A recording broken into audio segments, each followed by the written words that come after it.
My name is Lucy, I'm 46 years old, and right now, my green card in the US is about to be revoked all because of the man I married. If someone had told me years ago that love could destroy everything I worked for, I would have laughed. But here I am, watching my life crumble piece by piece. I came to the US right after my studies, bright-eyed, hopeful, and full of dreams.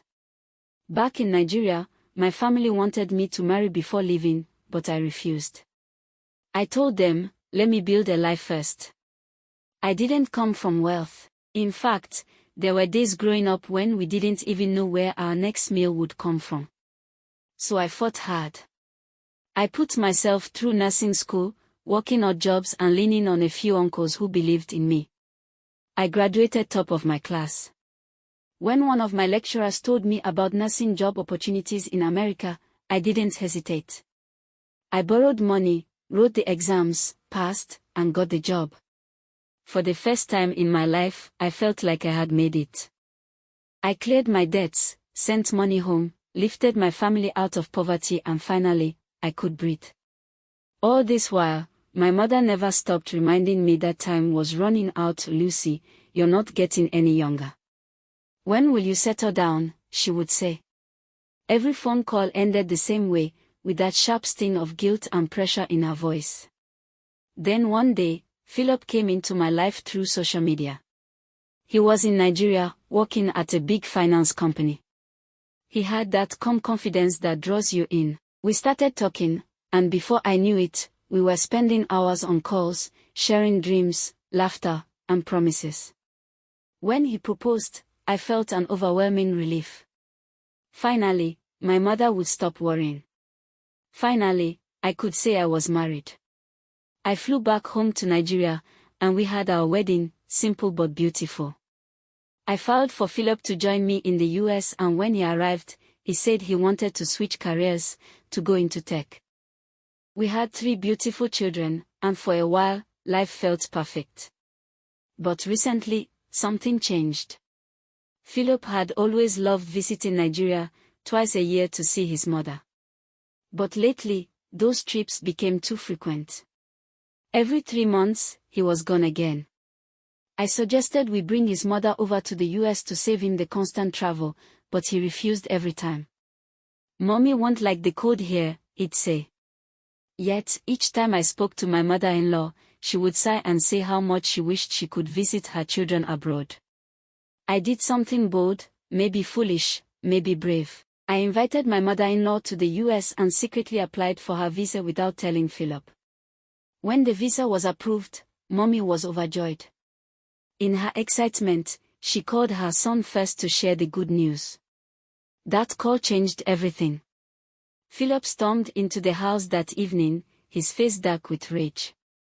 How dare you invite my mother without telling me, he yelled. I was stunned. What do you mean? Who wouldn't be happy to have their own mother visit them in America? I asked, confused. My mother visits all the time, and besides, Mommy said she wanted to come. Didn't she tell you? That doesn't give you the right to make such decisions behind my back, he barked. His words cut deep, but I tried to stay calm.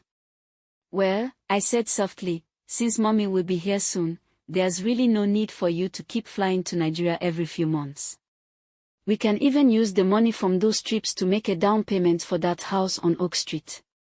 Philip didn't say a word. He just glared at me, his jaw tight, and walked away. 3 months after Mommy arrived, Philip suddenly announced that he needed to travel to Nigeria urgently. Something about our building project. I told him it didn't make sense, the engineer could handle things. But he insisted, saying, you don't understand construction, Lucy. I need to be there. He left that weekend. A few days later, as I was driving home from a long shift, my phone buzzed. It was a message from an old university friend. Attached was a photo. When I opened it, my hands began to tremble. The message came from my friend who is now the head matron at one of Lagos's biggest hospitals. At first I didn't think much of it. Then I opened the photo, a hospital admission form. My husband's name written next to a young woman's name, listed as the parent of a newborn. My hands went numb. I nearly hit the curb. A policeman on patrol tapped my window and asked if I was okay. I couldn't answer. I drove to the side of the road and sobbed until my chest hurt. The truth crashed over me like cold water. All those frequent trips to Nigeria weren't for his mother. They were for her. He had been living a second life and hiding it behind a story I had believed. No wonder he exploded the day I brought his mother here. I waited until he came back. I wanted to catch him with the truth fresh, let him see the evidence in my hands. He lied at first, smooth and calm, trying to rewrite the story. But when I pushed harder, he snapped. The confession came like a door slamming shut. He admitted there was a family, another life, waiting for him in Nigeria. Rage and shame took over. I filed for divorce and told him I would report him to immigration. He looked at me without remorse and spat words I'll never forget. I dare you. You don't like this life. I will end you in this America. Then he walked away. There I was, a woman who had sacrificed, who'd built a life from nothing, suddenly standing on the edge of everything she'd fought for. That day was the last time I saw Philip until the court proceedings. When I walked into that courtroom, I could barely recognize the man standing before me. The man I once loved, the man I sacrificed everything for, now looked at me like a stranger, cold, bitter, and determined to destroy me. Philip stood there and spun a web of lies so thick it nearly choked me. He told the court that I was on drugs. That the only way I could work so many nursing shifts without collapsing was because I was using. I stood there trembling, listening as he twisted my hard work and sacrifices into something ugly. Yes, I worked back-to-back shifts. But not because of drugs. I did it for him, to pay his tuition, to keep the lights on, to build the life he dreamed of. While he was in school chasing his IT degree, I was the one holding everything together. And yet, he turned around and reported me to my hospital. They ran a drug test. I passed, of course. But the damage, the humiliation, it was already done. He accused me of everything. Things I can't even bring myself to repeat. But what Philip didn't know was that I had proof. I kept records. Every transfer, every receipt, every money he sent to that woman in Africa. Even videos, the ones that showed the side of him no one would believe existed. Philip hit me. More than once. And I hid it. I covered the bruises, smiled for pictures, and told no one. Because I didn't want people back home to say that is how nurses behave in America, they divorce because of success. Deep down, I knew Philip resented me. He envied the life I had. But I thought love could heal him. I thought patience could change him. I was wrong. When I got promoted at work, Philip barely looked up from his phone. It's normal, he said. When I surprised him with a brand new car, he shrugged and muttered, that's what wives do. No matter what I did, it was never enough. I tried to please him, to make him proud, but it was like pouring water into a basket, everything just slipped through. Still, I stayed. I told myself he would change, that maybe he was just going through a phase. Deep down, I knew he didn't love me anymore, maybe he never did. But I was too desperate to hold on to the title of married woman. We stopped being intimate after our second child. She's 17 now. The third pregnancy only happened by accident, a night when he stumbled home drunk and barely remembered what happened. That child, my last, is 15 years old now. Years of silence, pain, and pretending led us to that courtroom. The final divorce hearing. But this time, I came prepared. I had everything. If you have watched up to this point, please, like, share and subscribe. Thank you. Tell me in the comments if you had a similar experience. Philip thought I didn't know about his secret.